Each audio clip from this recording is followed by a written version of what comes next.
with you. Because click on like and love, then you share this video. Okay, all along on at this Facebook, now charge karate, onye Nnewi. The original onye Nnewi we bata. We shop here. Agwa Jpac na somebody do kezu go na ndo to her. Ya chi oselu na Facebook or ye kweta all those days on aba okwu ani ono these days okwu nizile ono ani ayi ye also na Facebook catch am ogbapugo TikTok gbapuo YouTube go. We are still coming to TikTok and the YouTube now. Apart from the fact that na nchori ikwu okwu gbasalo ndị China and alụsị, I will explain better, but onwere some things nchori ịgwa Jpac this morning. Jpac, the only enemy nwelu, I don't know if you are a good guy like in person or what, but the only enemy you have is your mouth, and you brag too much. You brag too much.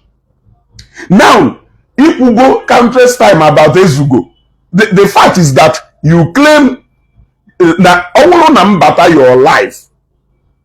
The only way you can show me that I am irrelevant is by not even recognizing my presence there, because there are many people who are watching you and you did not mention any of their names. So how can you claim to people that you don't want anything to do with me, but yet you always announce my arrival each time? Mbatalo, ebe wash it live. Yes, because so nande neji fake account eja wash mmadụ mbaji na akara ihu n'ọkụ. Jpac okwani ọnụ mbaji na akara ihu n'ọkụ. Akarigo m nnọkata create a fake account si na nji eje awash mmadụ ikwuo na ya ugboro ole ngwa yo enwelu fake account anywhere. My backup account is Ezugo TV. I must announce my arrival when I come in anywhere. That is why I am Ezugo. So I know you watch me because some things you watch me, but you watch me with fake account. You are only being a coward. You want to go? You are only being a coward. I am not one. If I want to watch you, broadcast and watch you, I will announce my arrival. Thank you for always welcoming me. Thank you for always announcing my arrival. You must announce my arrival. Now, I have never commented on your post. The first time I commented on your video was email video this guy gonna help you. The last time email video that guy gonna help you. You saw me watching you, then you called me out, then you said something a little nice, different from the normal way. Then I commented in respect to what you were talking about, and you responded very nicely. It was a conversation like you want to go say Jpac never. It wasn't Ezugo neha abazi Saga. No, we go on a more battery man and Saga. Neha abazi Saga o nka ni faces ni feel me we comment ya weso Jpac no won e ko say Saga no malumma. Now the only problem you will the way you fight people. Ese mo mbe Ezugo ni hazi eme yo ni he emezi yo, then drop one comment in respect to what you were discussing. That was the first time you commented on your page. Others, if I want to wash, I will come in and wash. A block one, I wash them go. If else a block one, Uncle say happen is free to come and wash. And when I want to wash you, I come with my real account. I can go one,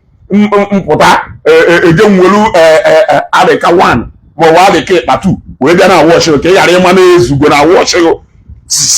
Share because non go way. Go see that Ezugo is not a regular content creator that you know. My brother, I'm going to give you I wash you with my Ezugo Global TV, not Ezugo TV. My profile.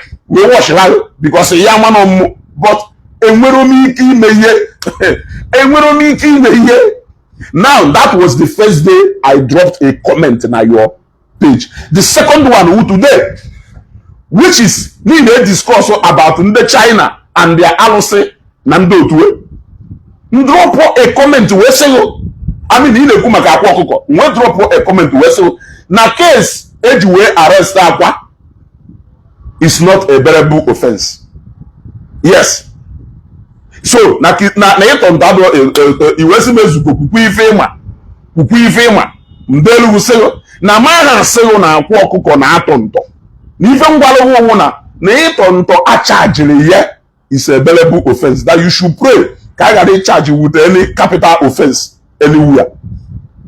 Then isecha koli enu egotago isecha koli enu baba ikwuokwa maka alụsị ndị China nwe drop kwa comment again wee sị n'ihi na-ekwu na ndị China amaghị Chukwu na ka be ha bụ mana n'ihi kwa ebe a na confirm na ndị China na onwe shop onye China ya abịa ya afụ alụsị ị na-ekwu na ife na-ekwobe ndị amara Chukwu but ị nọkwa ebe a na confirm na fancha niile nwere alụsị na shop, meaning that they also believe in one God.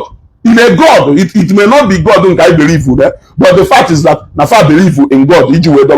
Now, constructive criticism, when you can no longer contend with even the because you talk about Ezugo coming to your place to insult you. Because no mibe, but the mifeni na andelu, kerife insult ni mifeni na andelu, trying to let him to understand that sonya liense, go.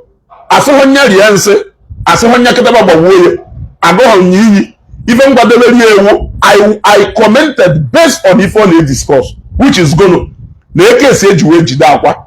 You talk about igosig evidence and say the evidence when a court of law I present here and not to me and you.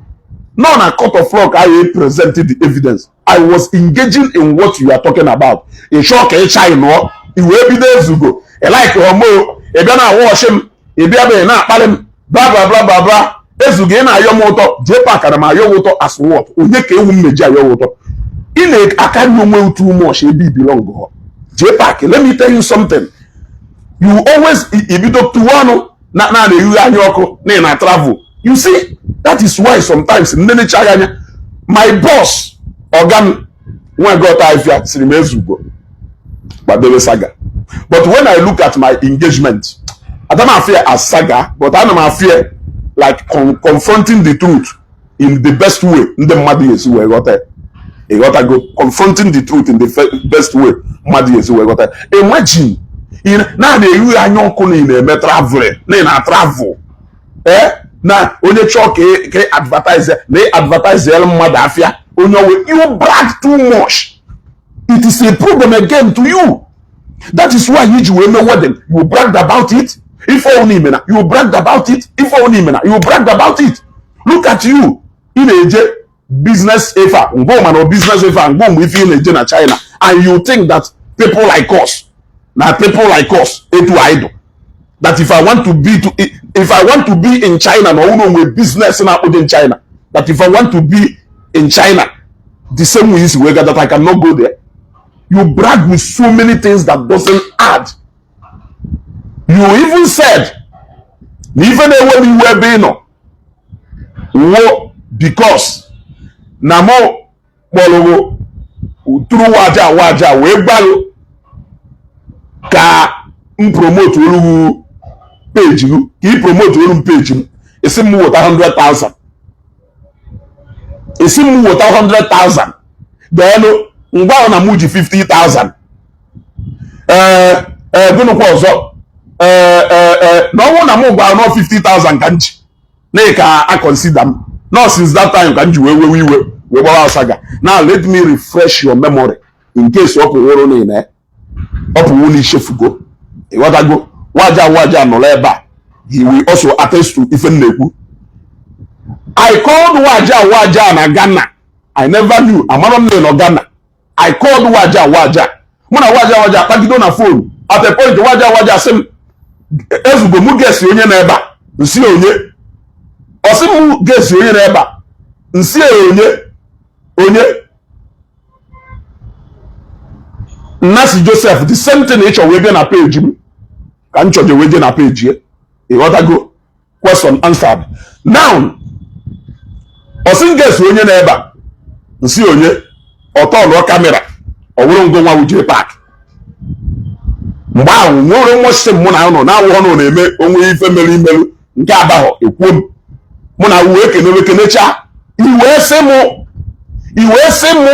ngwuwe onye bụ ụzọ wee kwute okwu ife gbasara peji ahụ ngwuwe onye bụ ụzọ wee bute iwe sị mezugo na m achọghị iweta ego ka eme giveaway wee promote olu m peji m wee sị gị ego ole esi m weta 100,000 wee sị gị oke na mmecha na mma analụ waja nọmba gị ka m kpọọ did I call you eji nọmba gị wee ruo taa is a question waja bịakwa confirm mụọ na m ekwuru na that video na mma analụzi waja nọmba gị ka m kpọọ did I collect your number from waja did I call you or by force n'ihe promote room page m you are talking about 100,000 do you know ego one mama onye obodo ji wee promote room page na mme video nye mama onye obodo o post ime ego no I paid the total of over 1.5 million to Young Baba Young Content Factory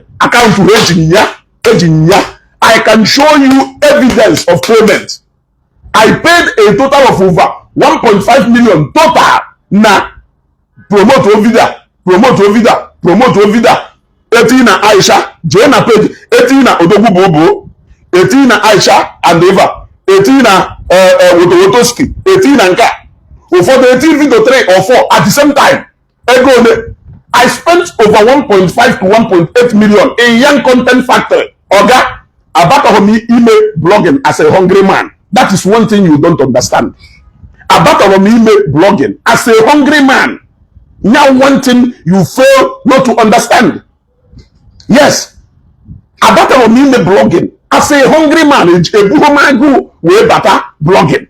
You want to go? I have been eating before the meeting. I want you to understand that if all of us come out and begin to brag, I will so many things I need to wait to honor. Mana, any need only because it's okay will only need the China. Wait to honor. Upon will in the be a baby. Upon where in the Yagwalo, somebody to Kako, somebody can Mazimus Patrick and do to it. Yagwa that they have traveled to more than 20 countries and have been ever. And today, the success is there to show. So, Kerife being far, it's okay will only in Aba, Mercedes, ML way to honor. Oh, when then our GLE in the Kupo GLE in K, Hunchback. In K, I will check Ayaka, you will back on 1890, 100 and something, 300, 400 million, 1 billion, 1 point something billion, when the GLE. So, it's okay, go see I in Uno, na Bega Amaka, oh, when they have what to know here, but also. So, I have seen that bragging with such tales does not make any sense because around you were people who if any now he feel you brag. Need China today, one man marry need China, and the only marry need China. Our brag you, mananguma, ya de him otona parade benime. So when you tell people, and before then, it is on record that Nandem Madoma that we have been engaging. Yes, we have been engaging. In as much as I condemn most of things in on Facebook and on camera. When you posted the house, Elolo, your dad, a lot of people came after you. More than the video can on a page where I cautioned those people. But that now, if I even madolo papa yet, it is a thing of pride and honor that ni honor na carry am the video do here. Yes, that is being constructive. I caution people about whether I say no the most important thing is that I made that video and it is here. You have appeared in my program more than 2 times or 3 times. the first time I appear on my program, you thought na on a program Ogechi. You will go Ogechi nya drop one. Ogechi will go okay call you we drop one on a program ya ka because you were telling them say drop one kelonye na say ka akpokota because it do good niile to mmadụ anya. Before you ke bata na Facebook o ma afa after you pushara ife ahụ o ma afa we say ha mgbe ị na-ekwu maka Desi Empire na-ekwu maka ndị promote gasị na-ekwu maka ndị email awara aga na Facebook you mentioned my name. You see na somebody do ka ezugo na ka mo ye bend ya down ka inyere ya aka we promote o page ye onolo na agba ngwanya na onunu if how for you si we ga. Did you not say it on a broadcast more than 3 and more than 4 times? Did you not say it? The day Mbatalo program ebe no na for the first time obro na page you on a page you waja and on na hotel by Ned Ojoto we bata na that program go we do on record you repeated the same thing you kwuru mgbe ahụ waja mbata na mpo waja you repeated the same thing. You repeated the same thing, which is going to ezugo je put ego ni were ego ezugo mu je go water 300,000 ke we me go duru ndị mmadụ give away nka si je na mmeje go water 300,000 ni were ego idebe ego na eri ego iche iwo pụta kinye mmadụ. It is on record and it is on Facebook. So my brother, if I and the reason for your outburst this morning is what I don't understand. Honestly, I don't even understand the reason for this morning outburst. Or ki wolumu we shine no na broadcast in eme. Or ki wolumu we shine no my comments are gone. I only commented on what you are talking about. Yes, that is it. Exactly. You want to go? That is exactly. Now Jpac ichi make competition. Jekunde nde go na hano. Muna ya ye many competition o. Ana ima na agwa ya gota. Oga mona ya many competition ka maybe for Facebook ka eme ka maybe go for Facebook ka eme you brag too much and you don't have anything my brother you want to go you don't have any money you want cash you don't have money but you brag too much every day na brag ijelu Egypt na brag ijelu China na brag mgbe ije Dubai it is all over social media mgbe ijelu Dubai it is all over social media and people like us who started even going to Dubai since 2013. And we are not even going there for gono. We went there as business people. Just another African country, not even Nigeria. Yeah? You brag too much. In our brag too much. But I don't understand the reason for that. You are one person. The very essence of your existence on Facebook, but you are the same person that we insult every single person only to show them that you don't feed from Facebook. Who said so? Tell me anything about you today that is not Facebook. Tell me one thing about you that is not Facebook. Tell me one thing you have achieved today that is not Facebook. How dare you insult people who are watching you? Why that Facebook does not give you anything? Yeah? How dare you? Tell me one single thing I achieve what about Facebook made you achieve here. Are you going to look at people like us? People like us have been eating. We have been eating, my brother. We have been, as a matter of fact, a ripple on Facebook monetization, 1 naira. A ripple on Facebook monetization, 1 naira, 1 kobo. Facebook akubuhum since you were better at this Facebook. Facebook monetization, a rip on 1 naira for me. You have eaten more than a go from Facebook and don't them money in a party the engagement here. You talk about me foka all na hatch in your business. Here you know, these are the same business, the same people in our insult now money in more for now how well you are doing. They are the same business owners. You want to go and well, let me tell you. Ọwụrụ na ndị na-akpọpụta ụmụazị be anyị na kamera were ego gbagbuo ha nwere ndị na-asị ha ride on Chukwu okike abịa ma we bless you. There is nobody in this life anyị enwe follower. So ọwụrụ na mgbe na ọwụrụ na unu dewela ahụ na ife na-eme adọrọ mma what of ndị a na-enye m advert ọdụ ka ọdụ kpọwa ọdụkọ ga-ego ihe ọsụkwa ekwensu pụta kịta asị ndị mmadụ na ọmụmụ uwe ekwensu people will still follow him. Are you not aware? Ka ife ilulu n'Igbo ife ịka Bobrisky wee nwe followers, ịka Bobrisky wee nwe followers, ịka James Brown wee nwe followers. Ana m ajụ gị ajụjụ, ịka Bobrisky na James Brown wee nwe followers. So that is to show you that, and iche na ego niile Bobrisky na-eri na Nigeria na ọha ndị mmadụ na-enye ego ọ na-eri. You think he's not making that money through another means and it's coming from people's pocket? Or James Brown, you think na ego niile ọ na-eri na ọ bụrụ people na-enye ya? So enyo mgbede deceives now, my brother. Maybe if you na-eme na anyị nwere nke anyị na-eme, you don't feed us. Yes, you don't feed us. We go to where we want to go. You have gone to China where you want to go. Shut your mouth, my friend. Maybe if you didn't in China. This is the reason why you people want anything to reasonable. Achieve in China, if not from making noise. Every day in China, why camera? Come here, down market. Oh, where this guy, get off of this guy in our market, gas. Now market gas if in China. Get if I'm that guy. We don't even know business here. If this is the path you have chosen, good for you. Good for you. Melo business marketing we name. You are not the only person who is talking against Oka. You are not the only person, and they are doing their businesses. They are doing whatever thing they are doing. You brag. Not only should even name it Adroma. The man name adva. Or the Bakenemu ofunye non anibo and more followers. But when you far, you think that the money those people need no na be from the moon. Or blessed people in your fair. Or blessed something. Hannah. Eji emiva ka ndị mmadụ sikwenye ha ego. Ana m ajụgo ajụjụ. Ịghọtago?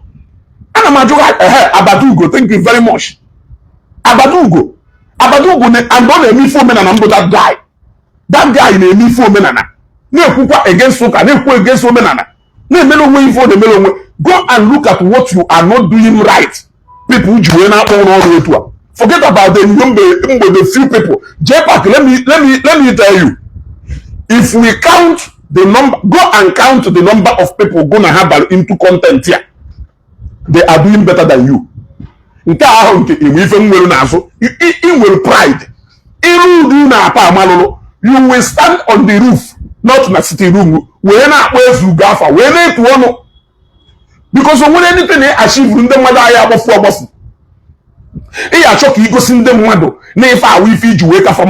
and that is a problem to you.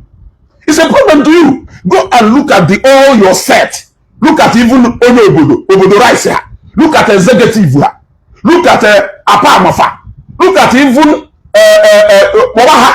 what is their name? Go and look at all of them in the Gunafa be doing this all at the same time. Old people now this struggle. Today they have gone 100 times far and they are not even making noise about it. They are not making noise about it. Apama hosted Anambra State content creators. Now his house, now his mansion, which is not even the first house all go. Obishana na the first duplex all Sleba pattern at the second one. Go see Ayinke all over village. Now I want to believe no other investment here and there. Imagine no one go wapama, my brother. Imagine no one go wukena pama. Nda uzi brand de kahawuno wefa. Nda uzi these people who brand de kahawuno wefa. They don't have any story. They don't have any akoko. They don't have any blunder. Aduru we ha clean. Ne melo wefa ne melo we. Imagine if you are these people, what is going to happen? You brag too much for the little things. In Egypt, I had no Ife, in Egypt to keep Uzo. You see, we're quite here in Egypt. Jpac, from 2013 to Tata, passport in Kemwell today, the fifth passport or the fourth one, if you say Mundos only if you say, I'm not going to go. If you say Mundos only if you say, my brother, business. You are just angry because I don't need to do that, my brother. I don't need to do that, my brother. Yes, if each a go single record onye mepe page ma onye mepe page ma onye mepere page ifo owo Uncle Barry all him and onye Uncle Barry wo oya mbaba n'iji no mbe join onye Uncle Barry wo onye mepere page ifo nji we na-emi fa today ngwa it will take you another 10 years or 15 years to get to the level of ebe Uncle Barry no n'ife ha na-eme nya mepe page ya you got to go nya mepe page ya yes nya mepe this page in afo. So I don't know why you are always feeling yourself intimidate Igbo Channels TV intimidate you are intimidating them because we feel na ha ka bia ka ekwe ha n'oku igbagi iju ugboro na se nya bia ki inye contact inwedo. You think that people like us don't have big men? Yeah? You think that people like us don't have big men? Must I be a praise singer like you to come out on Facebook? Well, you are an MC. It's your tuafa other in all man it is net one okaka okosisi one of whom which you think na ye won dem mother na China you think na ye won dem mother na China you think na ye won dem mother na China the day anapolo mic na China because na bia we keep no leba ki to dem mother afa e we caution no we na polo mic e man ncho aban video no ko but I only made the video. How was I able to know exactly if they mean in China? If you think we don't have people in China. Now I have your China because obviously a lot many present thing here than China. Move here than China. A go ne abia China and Najo. Now only executive at China na other people, content creators, they may travel na you will not hear their voice. I'm not part of your content. Is it part of your content? Is it part of your content? Is it? Does it mean that people from Saga ban another part of Saga, indirect Saga? I am asking you, my brother. There is something you are not doing right. It has even nothing to do with Zion. Let me be honest with you, because you always believe no, because now it's not about it, my brother. It's not about it. Even Mbahe no kwa Zion na-ekwu maka Zion on Igbo critics. Even you should have a principle as a man. Agogo nge nwoke na-eme nwoke kwuru, nwoke akwụsị ike, nwoke na-enwe okwu aka, nwoke ahụ ekwe ka e were ego ebe ifuru m wezugo akara m aka ahụ nkwụrụ akwụrụ m ọkwa ịmamụ jee jụọ ndị mmamụ ha ya asịkpa pụtara ezugo ada ekwe owu no nwere onye mmamụ ọfụma jekwu onye a jụọ ya onye a ya asị pụtara na ezugo aha wee ekwe na ezugo hado no hadogo. And I don't even need anybody to pay me for what I believe in. All the people who need go if I know back today, they just say if I know back. Mando biri moto, mando ne amadola, mando ne riego. I don't think you know onye buri hilo. Ke if I know back I don't think you know anybody. You want to go? Onwere boss ndolo nsi Zambia bata na eje trade fair. We do crowd ndolo na second rainbow. Do the crowd ndolo na second rainbow maka if I know back. Yet. The first and last time Muno Gafolo no wa 2013 mgbe nna chi me travel. Yes, SMB Fanyo Bata Lagos ta. Me travel the next day. That was the day. So ego uno onyelu mgbe ahụ we ego onyelu maka ndị mkpọ we je ba. From that day we no tata. We no boss Fanyo ba nworo. Fanyo be wolu boho 1 naira ye nyem naka. Apart from ego ahụ onyela aye na that 2013 na ijerube.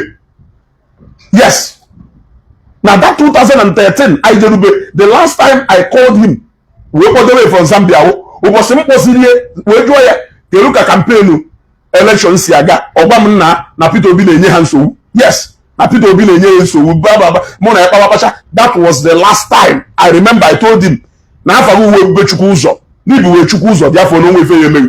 That was the last time I spoke with him. If anybody did not give me 1 naira, but a lot of people follow. Can they go if I'm at home na Zambia? A lot of people na home. If I know that, a lot of people na home.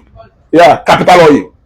That is because of etus we mata ife anyị ụba n'isi, you will think no na-ebi ime ego mpecha ha Nigeria nata ife ha na-agwa m na ha mana ma abịakwana ife anyị ebikwana m ego mburu bata. But I don't need to monetize my opinion, my brother. When I read this, when I believe in something, I don't need anybody to pay me for that thing in belief. That is one thing you must look for somebody who is go see. If I go na go to make the argument and na if I have so much, when I have passion and believe in something, I reach out and I do that thing diligently well. I don't need anybody to pay me. I don't need your money for you to pay me. That is one thing you don't understand. That is why every single person before but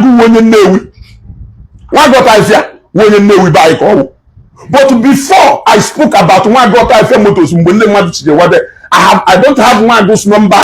I've never spoken with him. But if the way and manner I handled that matter then, you will think that when I go from Ogo, you can as well go and ask Okurora. The first time I spoke with Okurora on phone was my birthday last year. If you now mean a COS, well, one time Waja sent the number Okurora and add here in a group with those victims. I never for one day spoke with Okurora on phone. I never for one day spoke with Okurora on phone. Yes, when I started talking about Zion, I never even knew that one day I will know somebody like Zion. I was doing it for the sake of that same thing I believe in. I was not doing it because of Naya Kumugo anywhere. You can as well mention any other thing if you go involved in it. Let me tell you. But it's just like recently, I spent almost how many minutes yesterday to 1 hour talking about ECN. Ask me today, Ezugo, do you know ECN? No. How did you even get to know about ECN? I followed that case through Kelafa Peji Onya, Ushenna Egwato. That was where I started following up now. ECN matter. The answer is no. The answer is no. So every single opinion if you make on Facebook, I am with my full chest. And very consequences if I will bear it myself. I started talking about Ogechi even before I get to know about Ogechi. I get to have even one single conversation with Ogechi. That was because I saw conspiracy. The moment I sense conspiracy, Ezugo will come out. It is not Saga.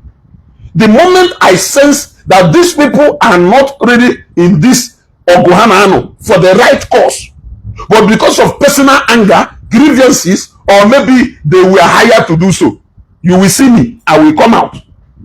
Yes, and then so Jpac, clearly, my ideology and your own, in any way. I'm telling you, my brother, in any way, we are different from two different from two different sides of this world. I hope you will have sense this morning. You make too much noise for nothing. You make too much noise. The way easy the big man. I even imagine big man on big man on big man on can the patalego suwe patego. Can the patalego even name and dogaranya. You will use name and dogaranya. You will oppress and the man. It will one ogaranya no way. We're going to miss. Ewan dogaranya. Ishe na ini ile na na contact ya no na yeji o contact. Ishe na yeji o contact. Ishe na yeji o contact. Ana majuga jojo. Ishe na yeji o contact. Bia ike kujidesha kwa ri contact ndo ogaranya. Nda ile ije nye mkpoto na Facebook ya wafu. Heruku nata wekide ya. Maka ego fu ego ke o manoke. But why do I need to come on Facebook? Because some people don't even want to come on camera. There are even some big men who don't want to come on camera. They don't even want their names to be mentioned. You respect them. All these things, I don't see them. I don't see them. If I will be a road at station, you will hear auto contact and car. And Now the greatest mistake in the enemy one because so to one it was in a contact Zion wo oversize all that same contact all no kijikwa we bia na Zion enwe contact the same one he was in a Zion we billionaire kiji we patakwa we gwa na Zion online billionaire. So how can people now doubt what when no get said that he so and so thing about them na hype? Have you seen why it is so difficult for people? You can go and allege anything. Adumi me wele je no okay. Every from mwezu give them one man squad, one man mopo. Je juese one man mopo kan if I will release him, manya release him. If no me happen release him with pride. That is one thing you don't know. Nya wo fifi ma ho je ju onyo na mwezu go fuma. If o ya gwa wo na ezu ga ha we kwe o we fe na eme offline. Where you na see mezu go right on. Can na eme na Facebook. Ndị man na ya some mfusida ndị na appreciate ezu go na that appreciation by honor is enough for me. It means a lot. Because all along, even the way I make argument, now for once I am seeing people who are even seeing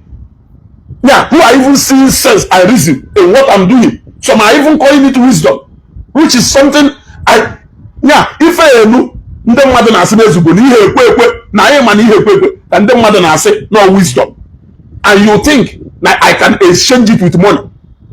I can help you in the channel man yiri ngo nyago. I don't hate you from I don't hate you, Jpac. But so many behaviors in you, man, like you. How many issues people as a friend? Yes, that is why it seems like we are two worlds apart. Yes, that is why it seems like we are two worlds apart.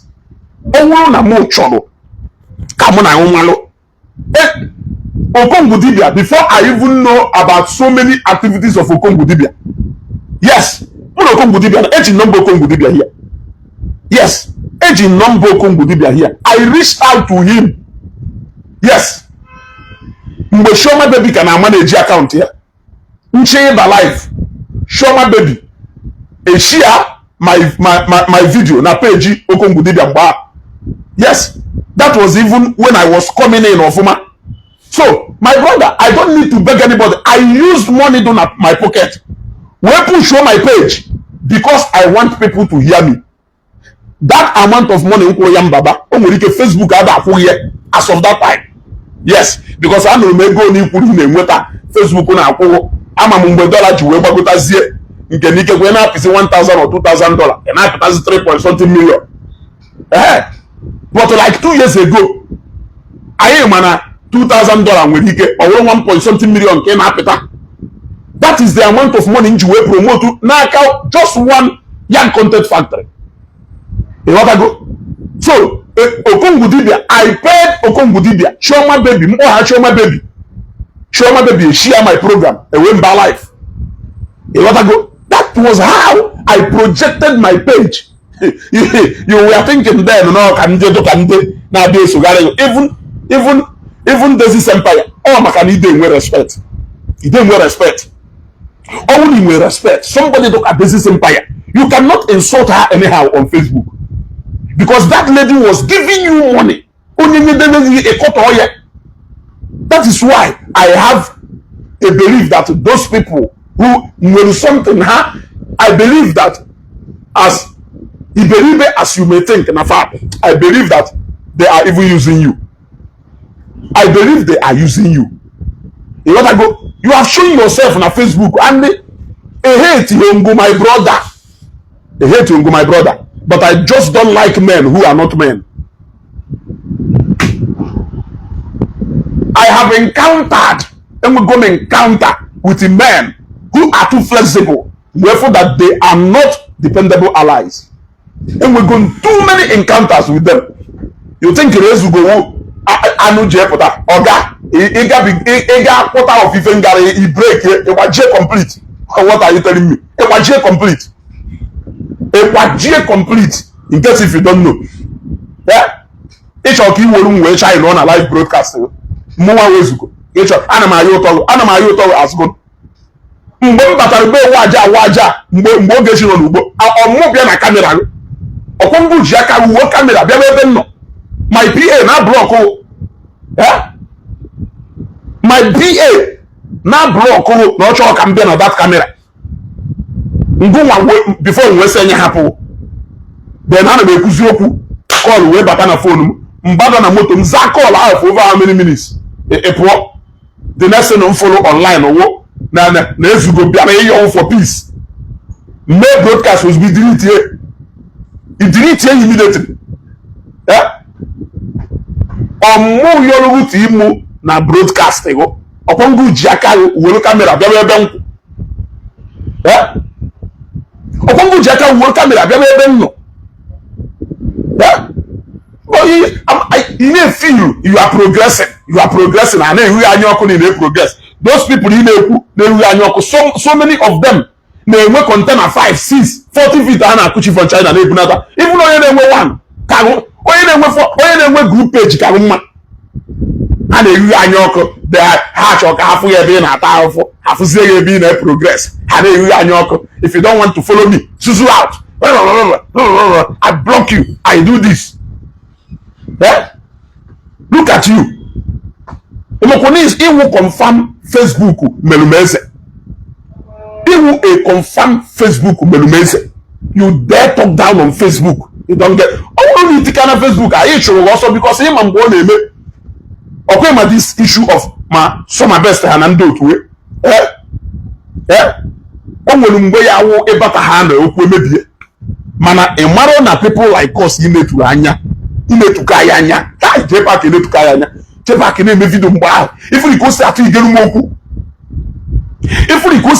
m okwu nya na ụdị mgbe ahụ followers m ka nọ less than 10,000 or so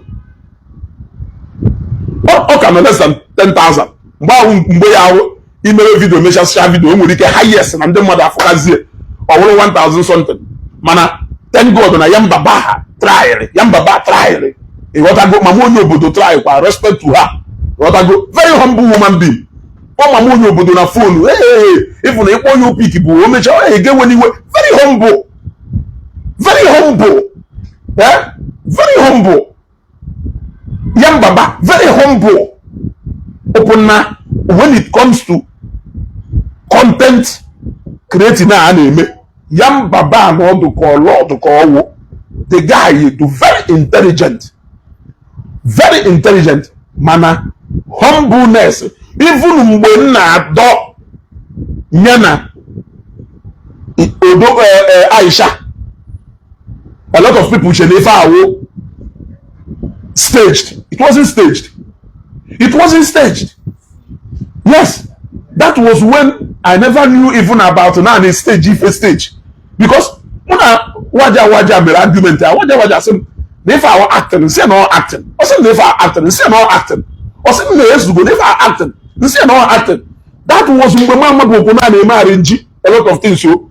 Amodo na mmadụ na nwunye nwere ike nọkọta mee arrange ka ha wee nweta views. I nwere ụmụ mgbe ahụ uwe gburu batala were obi niile na-esokwa n'ife a na-eme. Now, I have some of my fans from UK then. Nde ife ahụ na-atakasị anya ezugo please talk up and don't atakasịkwu m anya ịghọtana so wee decide ya let me be talking about that ịmana na m na-emecha video maka Yambaba na Aisha maka ịkpọ Yambaba ka o promote olu video ọ ebuzo gwa send ya link that video o mepego that video nene ye before we share na page ịmana m na-emecha video maka Yambaba and the Aisha oh yeah send the kwari ya o share kwa na page ye kiwe malo o share kwa na page ye kiwe malo very humble only say no business ke or if na-eme you should be a good businessman others na-eko komoko here and there na-eko if I know about capital oil and gas it was the capital oil all of us should disappear because you believe you are living the best life. Life in a big keeper maybe ụfọdụ life ahụ anyị bichara ya mgbe anyị ka dobe nne na nna anyị sef bifo anyị je zụwa afịa ị na-eko ewu nga onwekwana ụdị ọgaranya ma afụgbo ka m gwakwana eziokwu onwe ụdị ọgaranya ma afụgbo nọkwanụ with them ka uche ụdị yo ọ bikos na ọ na-eme pụta na Facebook ị na-aba go na ọnwa na isi ochi ifo ọnwa na isi ochi egbe eji agba ego na Ghana. You are an MC. Mere no business go kine promote. You also make money along that line. Mana adasina akolunde mwada akubata ne. Your wedding akahu a wonderful wedding aka make news. If not, need to go to promote way with Saga. And you believing that you can promote anything with Saga is what eyed Coronavirus today. Because now when you keep promote way, the best way you can promote it is because name and Zion Zero Beta, the popular. Therefore, you think that was why Igwe Credo left the WhatsApp group. You thought that ni use to hack Zion, and the fact that ni me kwifeni and the man na gwaira ni me kwezi oku. No, mani ma kwifini ebe. Ima kwifini ebe. Abata na Facebook because of people like you. Yes. Abata na Facebook because of people like you. I came back here. I don't know what the nabo. There is no kind of what the Maya chime. Kamba ye kemalo. What the Maya chime. Meno what the monapo. Yes. All reception ben namo. Ben nankam all reception. I can afford to do that. All reception ben nam. Because now you can do your own anywhere. It is your choice. I did not even invite a lot of people. I only invited Waja. Then after 3 days or 4 days after my wedding, he came to my house. I invited that different. I never even knew that different storm. Only few people can I decided to do it away from social media. Invite my friends Magolu before and we did it. It was nice and fantastic, but I kept it away from for reasons best known to me. You can do your own anyhow you want to do it. It is fine. But you must not do the same. Now, as a social media influencer, you can show your effort. But you first of all started with Igbo Credo. Another one is Shonde Anyoko. Or say Chok Egba na Anyoko. Ne ya fifi yeme. No onye do to anabia. Na plane ejugo. Na ya shut down Lagos. Na yeme nka. Na ha she ni yeme. Ni eji wodi nga we go say ha. Na wefa. Are you for real? Are you serious? Are you serious? Are you for real, Kanaju? And you are living that kind of life and you are happy and comfortable. Yeah? Executive, the only scandals I know which in Amano Momame won't realize after a wedding. Did you not see men now what the executive? And no noise about it. A lot of content creators without scandals. Eh? Nke who go on na isi. Eh? Ijikuma kelafa Lapenzo. Na ndị ka Lapenzo ha yeti ahụ. Okwere mmadụ wo Lapenzo. Ngunwa ma Lapenzo. Wolizie na ma Lapenzo. Na isi. What of Lapenzo? Lapenzo omukori agbata obi. Osukwori na ụmụnna pụta. Omukwo friends. Omukori state osu wee pụta. Ana m ajụrụ ya ajụjụ na ebe ngunwa ma Lapenzo. Okay, we find Uba, I am officer. Mokoni na name when then as Uba, and not the same family. E mokoni na papa find Uba when onye name onya na. No when wani anu plus somewhere. E mokoni na find when one. So ngo one way find. Nani zu this year. You uju one day find putaze ifuzu jo ya bofel. Ifuziele one e find aya bafuo. E wuze vi no nyeka. E wuze vi no nyeka right man e find. Isi ha be fanyo Uba pụta ya mawa ndị mmadụ ụla ịmakwa na onwe ndị ya ahụ ha kpee fanyo Uba na phone ife ba no be ya makwa na enwere ha makwa na onwere ndị ife anyị pay gold personal visit to their house and na return visit ya makwa na ife anyị na ndọkata wolu phone piano mba kpọọ mmadụ na phone for something These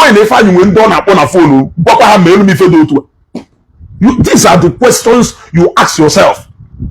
The same thing. Baby oku was going from family pota. One day. Upon the bendem mother go to no wine. And I don't know how to do. Ngoma won't in my point, no one this year when you stay to bear. Where in my point, no, they jam to woman. Go about, don't know within the mud. Bank at a man jacket with woman there. Call the on wago. No go up. Would you go so good when you come from my own and walk? Yes.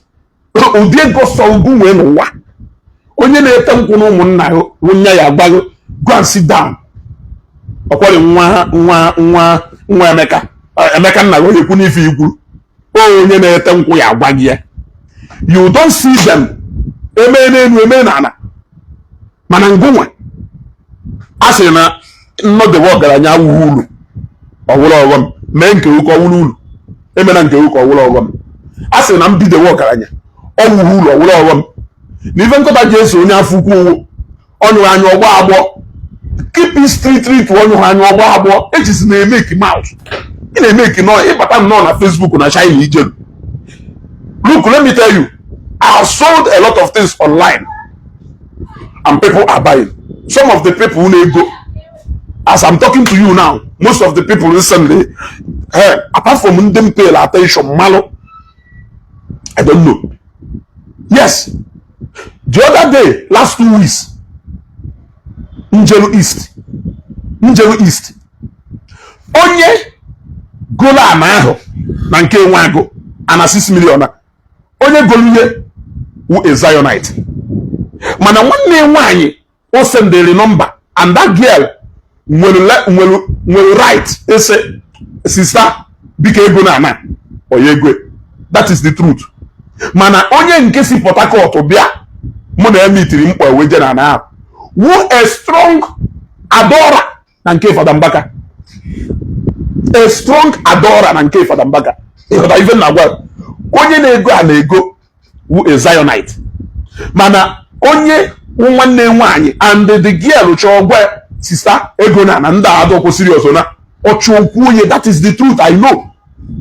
Mana a strong adorer mpikiye I will jena na nenechana I actually nkata kuchari maka ivedo ka adoration na eva kuche oruechi hakugo.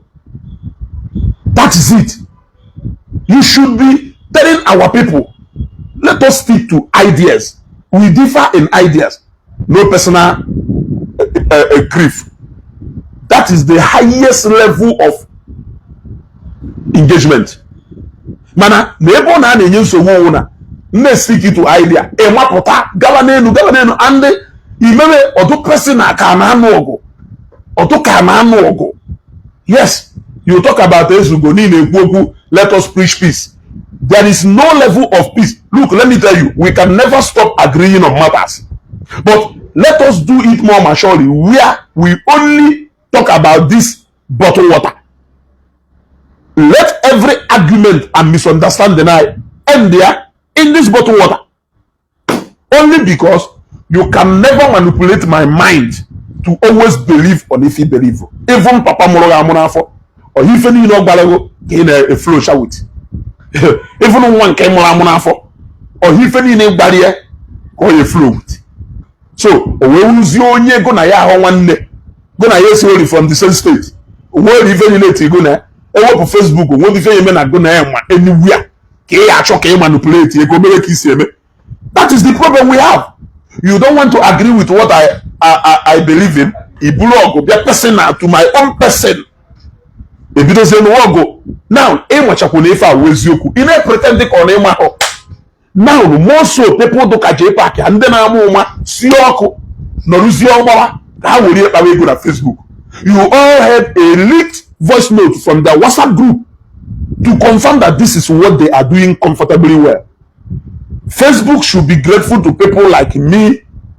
Ijo Wanando why we really ended a lot of nonsense on Facebook. Today, you won't before you to sure need to ready to contend with a lot of people because people now have many platforms to talk. Gone are those days ana azu okwu ani onu.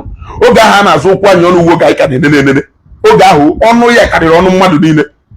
Ita achọ mo finish you kita. Jpac ita achọ mo finish you in 30 minutes.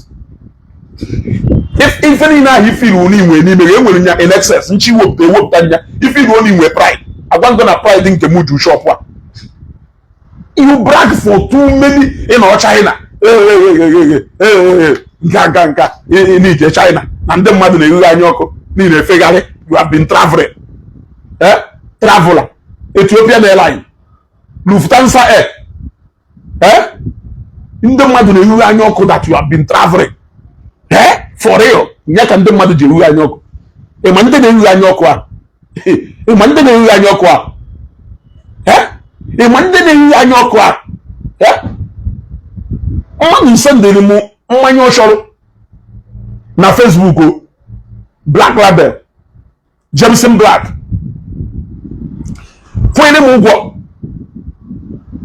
Wee bịa na shop ịbịa wuru mmanya. O wee wuru garage na. So you think that all the people who are watching you, they are poor people? Is that what you think? You think that all the people who are watching you, they are poor people? Is that what? Do you know?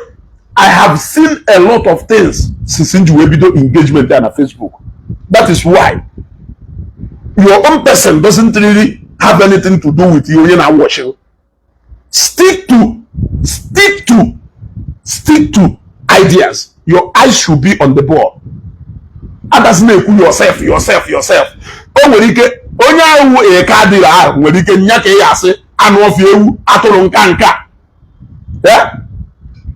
Bịazi bịa wuru mmanya ahụ o kwere ogwe bịa ba wụrụ agba Jack Daniel tine o wuru mmanya ego ole. What is it? You don't want us to don't never. Eto wagazi we no one of my osukwa UK bata no jana hotel do around there ba obe go in otutu ana onya o mecha shigata later noria owolu matel look mwanya niile ifula park leba mwanya niile ifula park leba apark na katona before do 23 pieces etu akwa ka onye golu ihe wo that live broadcast mụ na akụza yo mmelu na shop a ka mmadụ si wee nọ China wee zi ihe nya bịa na this shop nya nwa bikwa China ya bịa na this shop o zero bitters ka ọ chọ wee bata na shop a ha gorochazie zero bitters lucky enough ha na-ekwu ka ya esi wee transport that zero bitters wee gwa ha na onye a na ebe a one of my friend dị nọkwa ebe a na China that in na China tomorrow ebubunya airport next day na China next day asizi oke ka ebizie ye nyanwa chigatazie 2 days later we biaba we go mmanya nina. So you don't know the people who are watching you. That is why ebumonu say mana strictly on that idea. And though if I hear go me in a comment section, that make you go gwaro ya na njigo. No na nchoro go gwaro. Because iwo butano be egu fe bi neje. Mana on gain on a live broadcast. Ndamofia. If you don't want me to promote your business, you are one me ebungwa fe nje na AIT. Ncho na ejem na AIT. You are one AIT ya wo ha market area of ma. Ewelega. This attitude of either force in the mother, you really want to go with the highest marketer. Yes. Only discover go that this is your brand on Facebook. Stick to it, Jpac. It is an advice. A man only fade so fast at Facebook. Only do good now name marketing.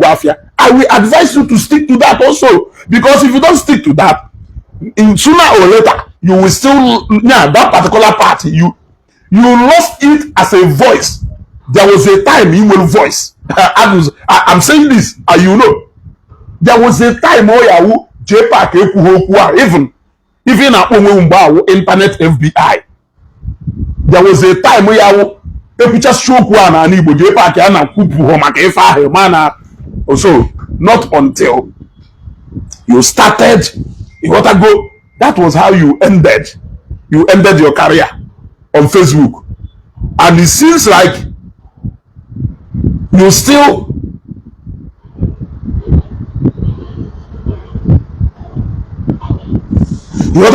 it seems like you have not yet learned a lesson from the past. You brag too much. That is my problem. You brag too much. Utilize this China in Asia. You can make a lot of money from China.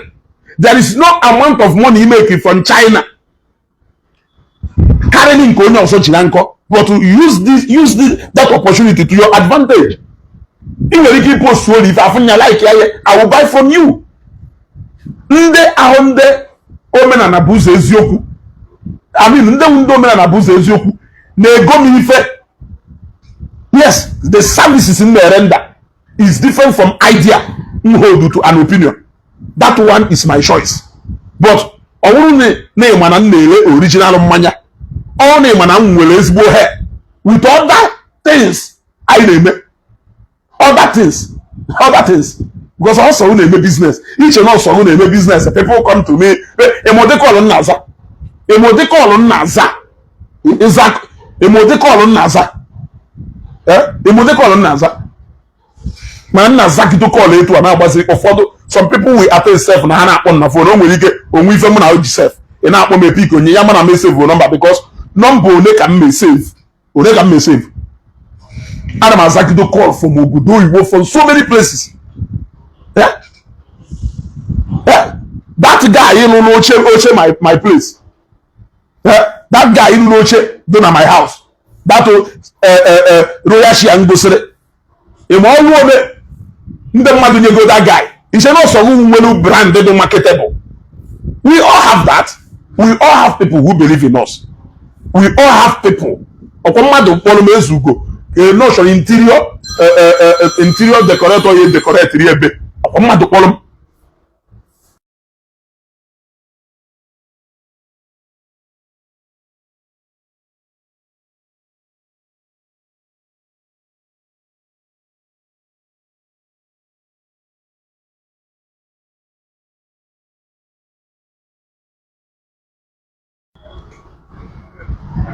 You want to go? Man, when we all have people who believe in us, who call us and give us business. We all have people who before I unveil the shop, also video can done on no chat, made with Maya done as well. I mean that day our podcast is 90% ready. The first video made no chat with Maya done as well. Madu si Russia go mu manya or you do anything at 30th. So it doesn't need to honor. It is not something in the jail to honor. We all have people who believe in us. We all have people who believe in us. I have sold more drinks online than this shop. I have sold more drinks online, yeah, than even this physical shop enough. So you don't need to be bragging. Yeah? Advertise product. It is something you do with a force or force. Speed that into when then I say right on. Can only deva Matthias. Only feel and then was reassing because of need against what of Matthias no way. Mr. Antichrist no way. The mother buge. Our market Yakubu as a housing estate in the mother ego. Now one on a bumble on the mother na big. Adam Ajuno Gajuno. Edo Katapa against Ndoka. Yade against Ndoka Kamas Libya. Yade against Ndoka Kamatayas. Yade against Ndoka key head. Nda wunde put that agenda nisi. Ngoma wona equal fan eba. Equal fan eba. Equal fan eba. Equal fan eba. In our personal ogo. You are not even confronting the idea. You are fighting people personally. That man, and down there with the idea no way. All have bidolie where is a wogu. Macau Matthias with the beginning and the end of it. But yet, Otife, the Madunele. Yeah. Okay, to Justice Kenechuku, send their message in her inbox or only on a Lagos, Diana Greenfield, Diana Green Complex, Greenfield Estate. So my brother, advice come there in you because I woke up from na morning broadcast this morning. We manage to kill we chase a crowd. I heard Jesus go chase a crowd. Makono I heard Debon Balaka. I'm sorry. Okay for ono. Ono cannot go bono Baraka. Ije bono you must collect. You must collect. You are not the person living the most comfortable life more than all of us. Some of us are living far more comfortable than you. Some of us have achieved, go far more things than you. Some of us have even seen like this traveling party. I got tired of, I'm allergic to flying. It can was here. Okay, my airplane. I'm allergic to if airplane. To the fact that I move ferry for over 12 years and yeah, they feel himself not caught to something from them. Yes, they feel himself not caught to something because nchi ne travel ta enwe mike kagari gide ke kan se je Nigeria kan se abia Nigeria wo mu na we ike no cha na town ta agwango na o nwere ike pata na ma na agbaka ticket ngala onu nwupu mgbe ngwa ticket 1 month or 2 months to travel ana ma da agba ticket 2 days. In fact o nwere no bosse mputalo town jena hey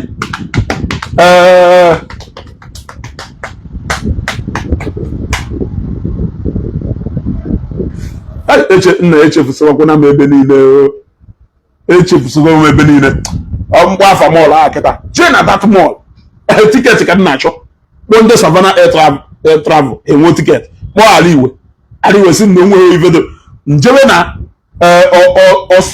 sunbed travel ka ọgụnụ dị na one mall dị na ị na-eje makini lueba bata lueba fu ticket gara ọnụ gba ticket pụta town gwa mmadụ na nna na ije ruo ahụ ka njewe airport osim gono na ke na-aza ọ mgbe aka m nweta mora to move ama de allergic nji me travel etu obi na amapụ m ji me travel by air obi na amapụ m bata na mba na plane mma like nla ugidola teta afụ m na ya ga elekwa n'anya fu ebe anyị gagoro alụwakwa mara akwụkwọ ụla teta o wee ruo ga na-enwe transit anyị na-abata ihe enwe transit na Ethiopia lahụ ejechi unu na hotel then the next day ye unu emove owe batara Nigeria ozugbo onunu Luanda air pụtara ewesi na Luanda na agba hapụta daa unu abọọdụ kwa ọzọ especially ma night plane makpuo because I want to go natalu ebe mana o nwekwara onye ya nna aka o jee Ethiopia ka ọ bata ka ọ bụ ime etu Addis ka o jela ahụ na hotel ka ọ pụọ next morning. My brother,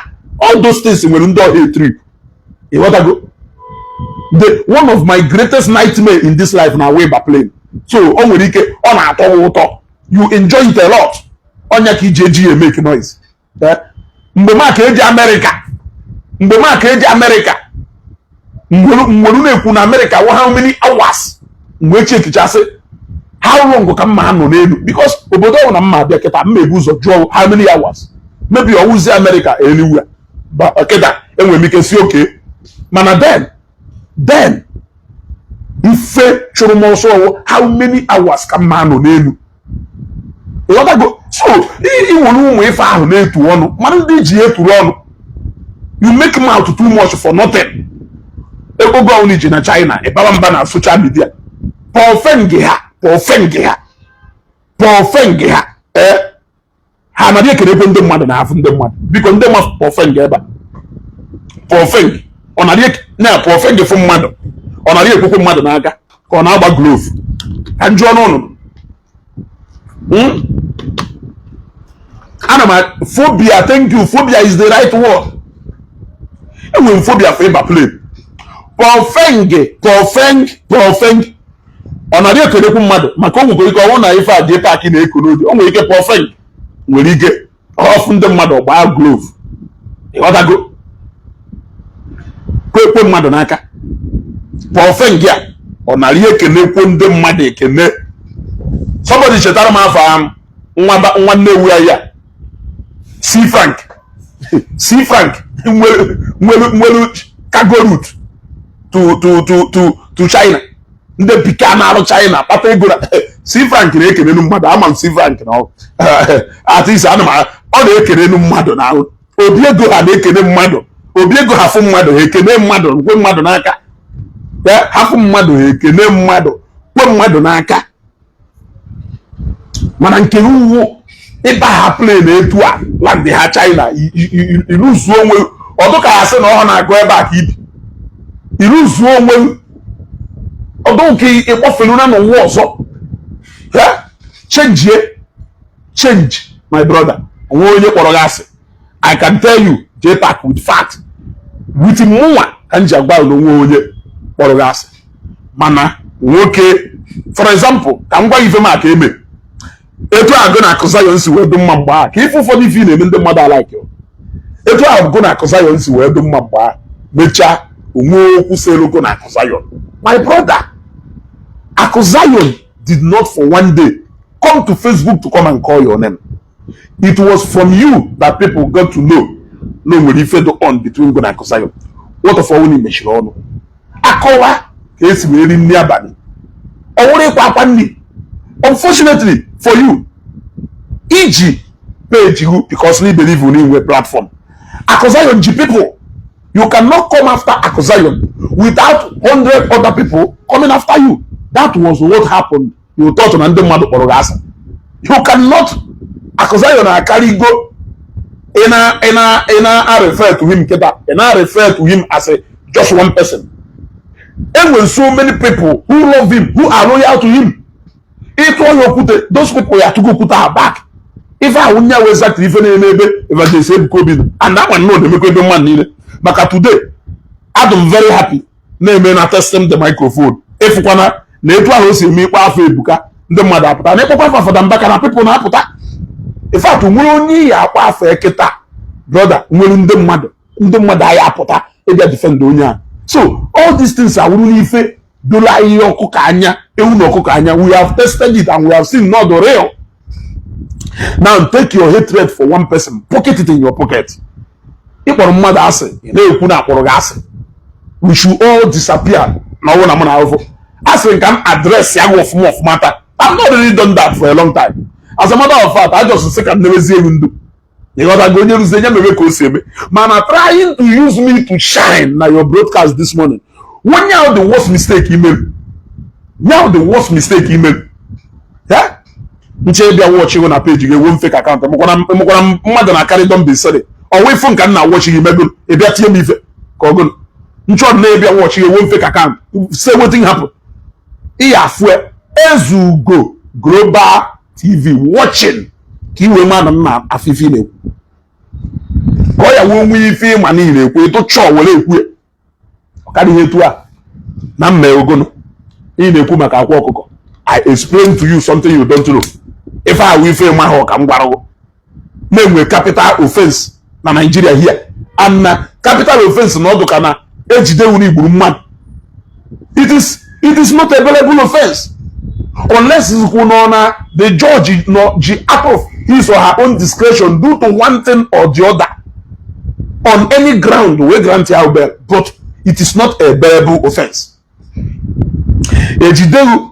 Charge regard to etonto. It is not a bailable offense because now you assume no only be guilty eventually, not now you a danger to the society. Yes, or then with chances that you may escape. It's more like in each the no here na church. Yeah, even somebody na newe okwo can on a detention since.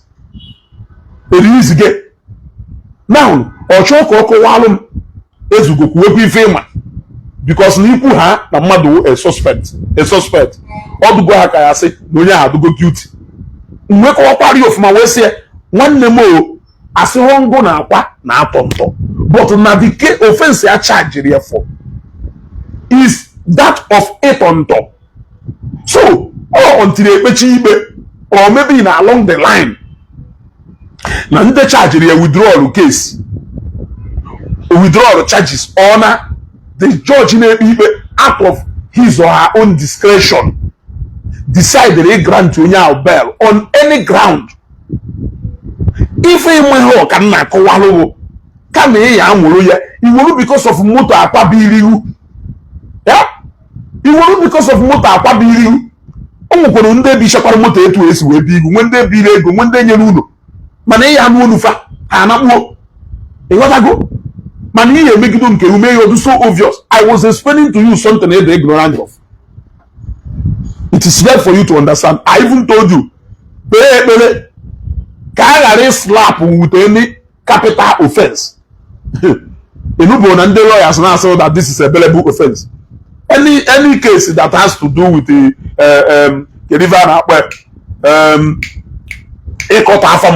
or for the some of those cases will a bailable offense. Oh, me very now. Man, over have a capital one. Doka armed robbery. Nando to it. As long as you as a armed robbery.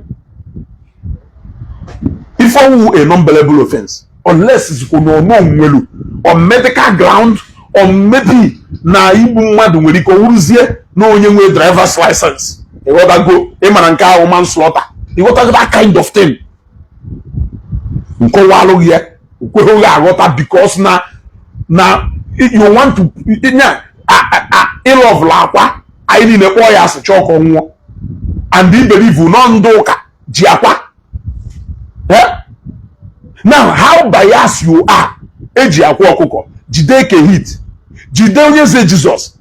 Can you do justice each or Kenya Kwa, each or Kenya say Jesus take a hit? Did you go see what the mother as a human being? Eh? Did you go see the mother as a human being? Can you the crime would they find in a claim on a quad free? You were the one who called out take a hit.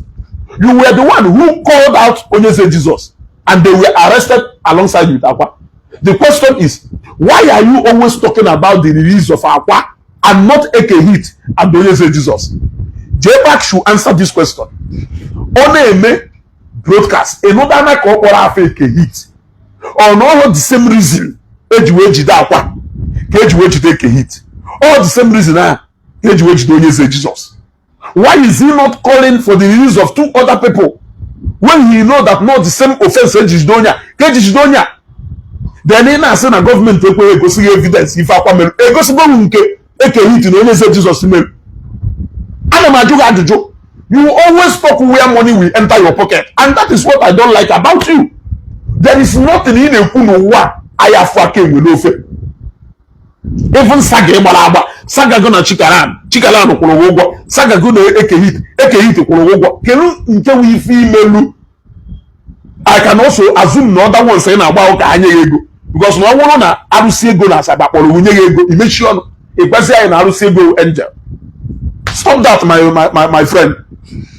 Inweta ebe ọ na inweta go career ijema. May God help you to go even to Philippines. May God take you to even Japan. May God take you to Holland, America, and every places. Since you have realized that this is your calling, can you focus on that? Because that do just sentimental when you are talking on real issues.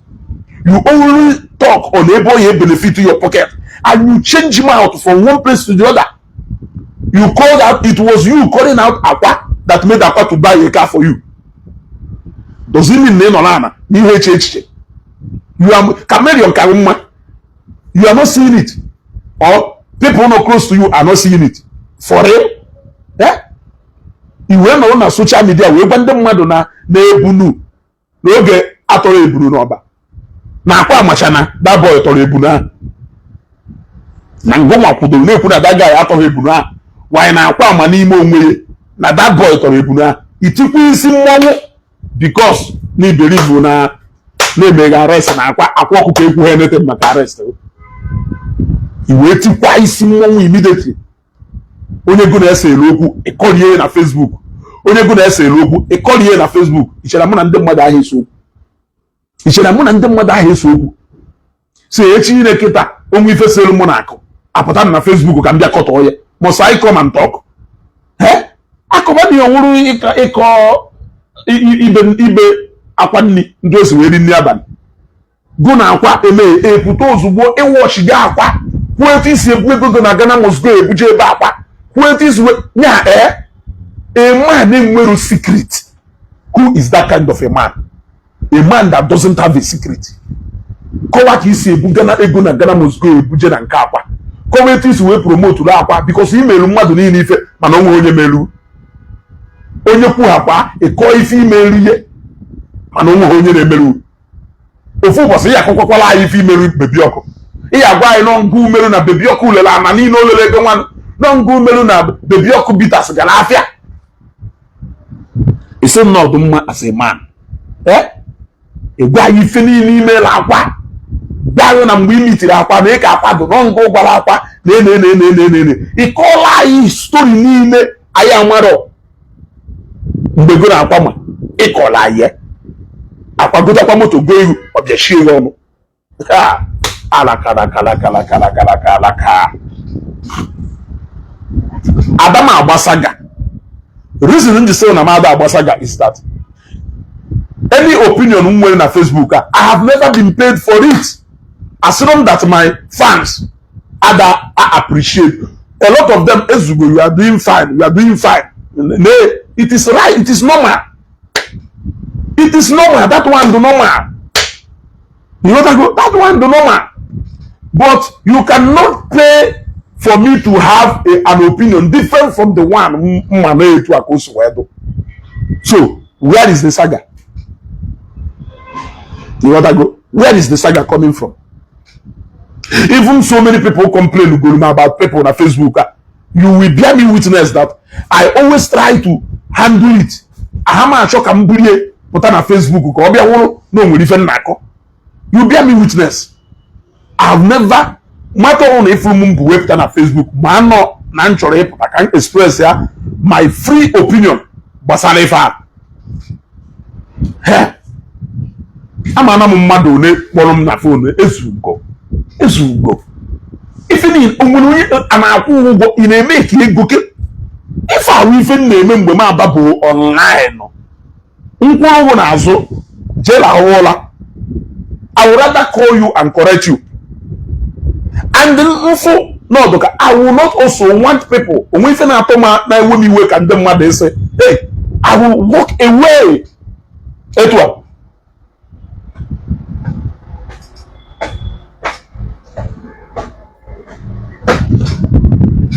Man is not a storyteller. I'm not going to get unless no one of my friends, even do between one of my friends, I know among our friends or among Buntu every day, dish. Man, oh, maka.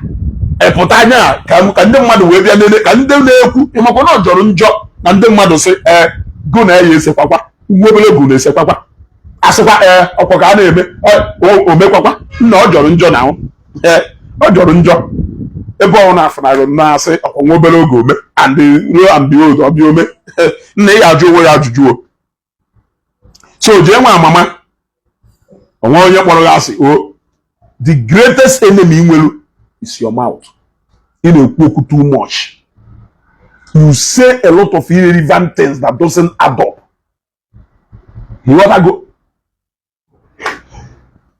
China, Confronting, a business class. A lot of people.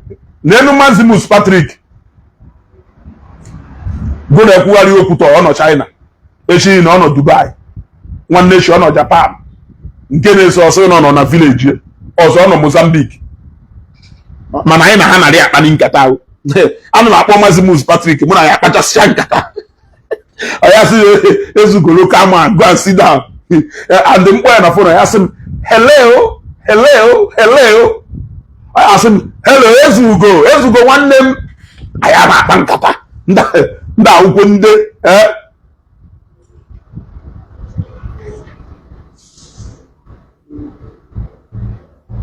Maxino, once in a while, they don't even Maximo Kuru. Maximo said, Ezugo, remove Jpac, chief of staff from your mouth and for your content. You are the one looking for his trouble. I've never seen Mr. Jpac comedy mention your name for a very long time now in any of his posts. Why can't you let him be? I want to you won't be saying this in a because me, I want to mention Rafan this morning and I did not mention his name. All they put on alive, they show them mad to be alive. Comment here, a block one. comment here, you block me. Yes. On the just Jenna Facebook today, Jpac and Dezugo Global TV. If I'm right up here now, Jenna Facebook today is the Jpac and the Dezugo. Yeah. Ideye bagobe. Iyafuno. Iyafu right up. Iyafu right up odel. Ezugo, Ijowa, and Dako. Your attention is needed at Abuja to surety for Queen Mother. This is the time she needs you guys because no na push and come Niger. Debe Gala, Ezugo and Ijowa. Hope you heard the names of 3 people working seriously for the ministry. They no mention on our names. That means on abuse and dump. Murutu mpafu. Amutu ono apafu ono kogono. Baga Galariwa. Oye na-edu ife a ịghọtago gawa na now my sister nwanyi vuamu we know her real friends Ezugo and Ijowa with this empire. The time has come for you to go and surety for your best friend onye gba ọsọ mpaye kele afọ onye ọ na-anụkwu ka nna agụrụ ya yet ọ pụtakwa ọ na-agwa Ezugo ahama akpọgo Bagariwa je nenewe mando kwurekwu na video mando nọ na live video kwuo mana ọ pụtara na claim na ọ ekwu na ọ ekwu maka onwere onye mma na mụ bata live broadcast here this morning oge ndelu comment ọ show comment m ọ block m ịghọtago ọ show my comment ọ block m ka ihe etu a big on my people. I think I will be leaving from here. I believe in nte aye jinu ife iwu ahụ na ya ha ka okwu aka ọmụ kwurie